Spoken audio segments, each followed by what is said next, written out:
My talk today is on a long-term bird monitoring study in the eastern Sierra Nevada, east of Yosemite National Park, conducted by my colleague and co-author Dave DeSante over 30 plus years. So climate variation and trends have been shown to drive the dynamics of high elevation populations, communities, and ecosystems. In particular, elevation range shifts have been documented for a variety of species related to climate change. However, we often lack detailed knowledge based on local long-term studies to inform causes of these shifts. In 1990, Dave published a study based on the first 7 years data from this project that showed early snowmelt led to more breeding bird species and more territories. However, productivity and adult return rates remained similar across those years, suggesting that recruitment was the principal driver of annual changes.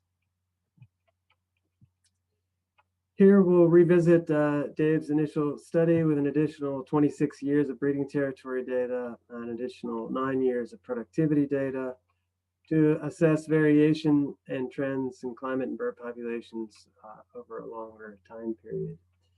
We'll relate the bird community and population metrics to climate variation, and we'll consider a variety of response variables, including breeding species richness, number of breeding territories, population change, fledging date, a measure of breeding phenology, and productivity, including the probability of the territory fledging a bird and numbers of fledglings from successful territories. As I said at the outset, the study was conducted east of Yosemite National Park, east of the Sierra Crest on the Harvey Monroe Hall Research Natural Area. Dave established in this middle panel here approximately 1 kilometer squared study area that included both north and south facing slopes and included stands of lodgepole and whitebark pine, as well as more open rocky areas and moist meadows. And the upper part of the study area essentially abutted talus slopes leading up into the alpine. Study area is at about 10,000 feet elevation. Bird data consisted of spot mapping breeding territories across the breeding season.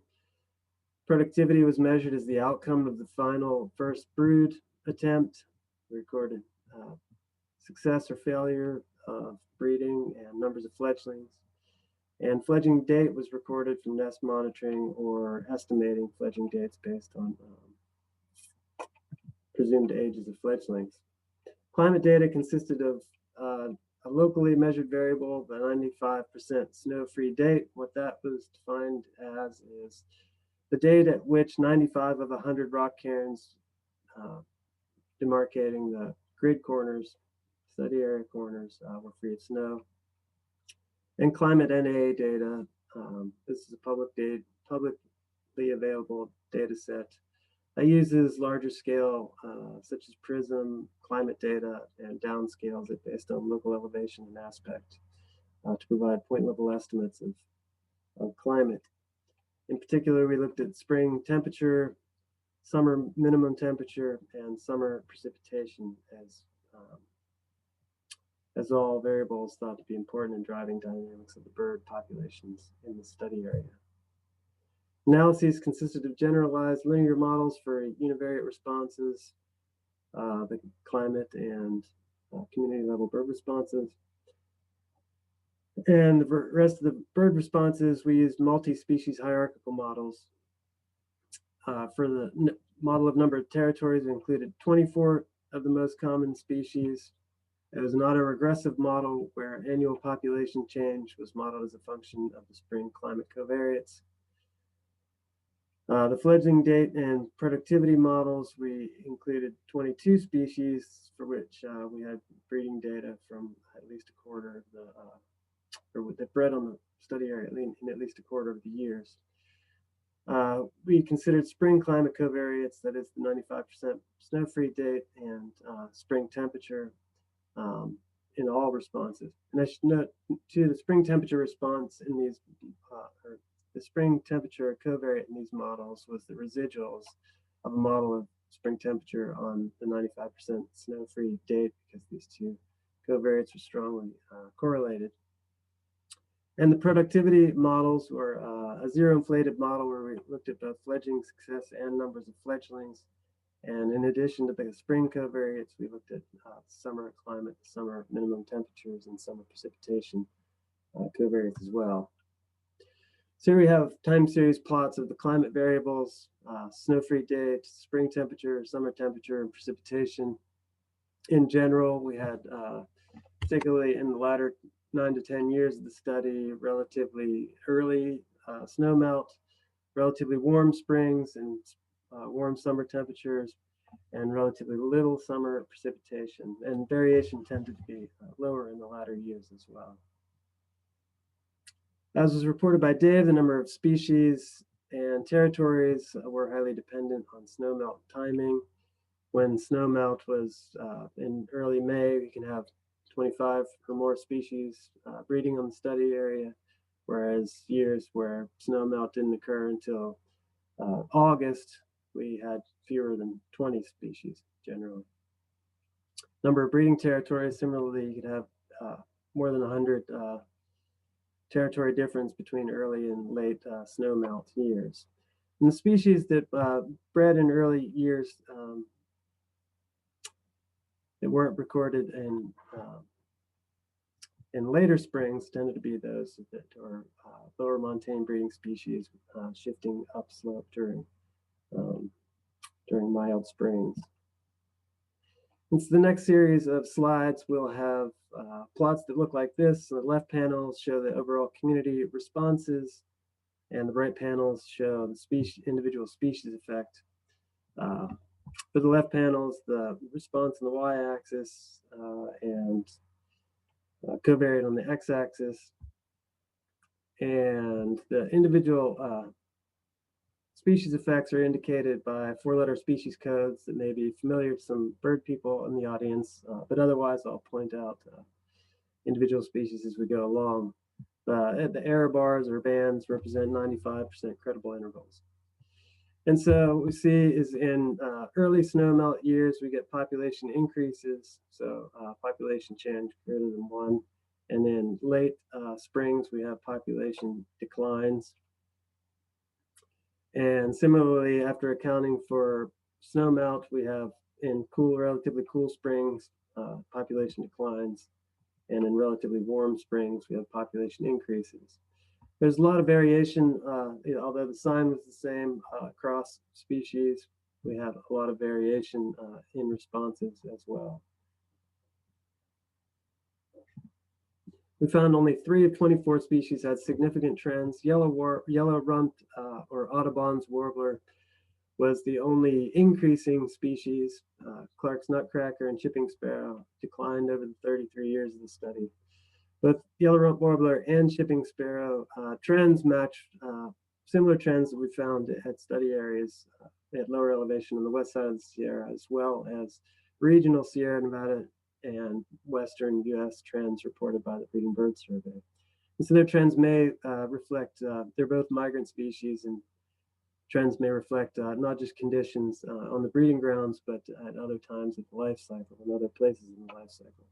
Clark's nutcracker, on the other hand, is a resident species, and we believe its decline may reflect declines in an important food resource for this species, white park pine, in the study region.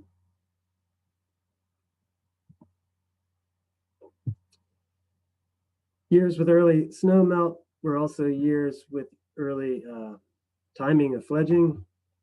So positive relationship between fledging date and snow-free date, and negative relationship between spring temperature and fledging date. Again, we have a variety of magnitude of response differed among species. In relation to snow-free date, for example, mountain chickadee in the earliest snowmelt years bred about 2 weeks earlier, compared at the opposite extreme with Cassin's finch that bred closer to a month earlier in years with early snowmelt. And so the results of the productivity models we have on the left-hand panels, the fledgling success probability plots, and in the right panels, the numbers of fledglings response plots. The overall take-home is that in relatively cool springs with later snowmelt, resulted in relatively higher productivity metrics. As far as fledgling success probability, we don't have much of anything in terms of an overall response or individual species responses in relation to snow-free date. However, after accounting for snow-free date, we tended to have higher fledgling probabilities in years with cooler spring temperatures. In terms of numbers of fledglings, we found response of relatively more fledglings in later snowmelt years. However, this one had particularly high variation among species. Some, such as dusky flycatcher, in fact showed the opposite pattern, where more fledglings were found in years with earlier snowmelt. And this matches findings from a nearby study area as well. So that fits that story. And in terms of numbers of fledglings response in relation to spring temperature residuals, not much of an overall effect, but species tending to have more fledglings in relatively cooler years. And, some of these patterns may reflect the fact that major predators of nests in the study area, such as small mammals like Belding's ground squirrels, tended to be more abundant in relatively warmer spring years too. So this could reflect variation in predation pressure between years of early and late snowmelt. As far as productivity summer climate relationships, we found something an opposite pattern, whereby fledgling success probability tended to be higher in relatively warm years with relatively warm summer temperatures. And fledgling success probability in relation to summer precipitation, we didn't find much of an overall pattern, but for some species, in particular ones in which Dave recorded nest failures related to summer storms, that showed lower fledgling probability in years with higher summer precipitation, such as white-crowned sparrow and the Audubon's warbler in particular. Not much in terms of an overall relationship of numbers of fledglings in relation to summer temperatures. However, we had a whole spectrum of responses across species, where some, such as mountain chickadee, did better in cooler summer conditions, whereas others, such as Audubon's warbler, did better in warmer summers. Numbers of fledglings didn't show much of an overall response in relation to summer precipitation. However, similar to the fledgling success probability plots, we see that some species showed negative relationships between summer precipitation and numbers of fledglings. Again, we think this relates to partial nest losses related to summer storms. So in conclusion, long-term multi-species monitoring studies such as this can provide unique insights into population and community dynamics, particularly in high elevation systems that may be experiencing rapid climate change, like this area. Recruitment drives population and community dynamics observed on the study area. The warmer, drier conditions that we observed and that have been observed and expected to be observed into the future could be leading to additional upslope species shifts, as well as local declines or extirpations for high elevation or other resident species like Clark's nutcracker. Finally, productivity appears to be affected by climate in complex ways and in ways that may not be consistent among species. But if one were to make an overall inference, late cooler springs and warmer summers with fewer storms appear to be best overall. Finally, I'd just like to thank the many organizations and individuals that have contributed to this project over the years, both in terms of funding and field work. Thank you.